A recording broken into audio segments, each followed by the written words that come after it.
प्यारे बच्चों, आइए अब हम दूसरे सवाल को देखते हैं। दूसरा सवाल ये है, दर्शाइए कि कोई भी धनात्मक विषम पूर्णांक 6q+1 या 6q+3 या 6q+5 के रूप का होता है, जहाँ q कोई क्या है, बोलो ना, पूर्णांक।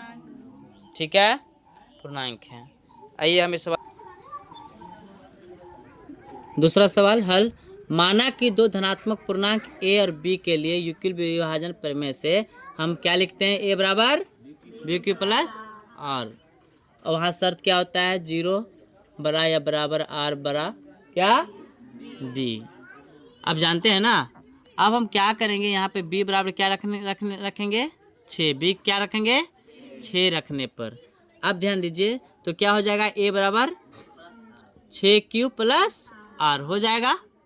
यहाँ तक किसी को कोई दिक्कत नहीं। चलिए, इसीलिए अब देखिए, इसीलिए r बराबर ये 6 तक रहेगा ना, तो हम 5 तक लेंगे। अगर मान लीजिए इसी प्रकार के सवाल में चेंज कर दिया, हमको 6 तक न कर कर, अगर मान लीजिए 6 के फॉर्म में कह रहा है ना, अगर ये 3 के फॉर्म में कहे तो हम 2 तक लेंगे, एक काम कर देंगे। ठीक है, तो हम ले लिए r बराबर 0 1 2 3 4 5 तक लेंगे। कहाँ तक, 5 तक।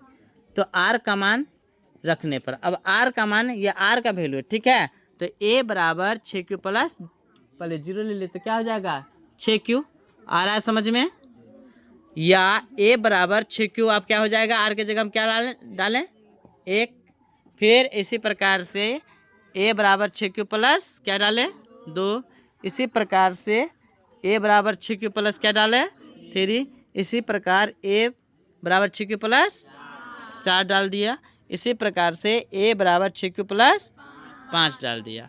अतः हम किसी भी धनात्मक पूर्णांक को 6q क्या चीज़ 6q या 6q प्लस 1 या 6q प्लस 3 या 6q प्लस 5 के रूप में क्या कर सकते हैं, व्यक्त कर सकते हैं।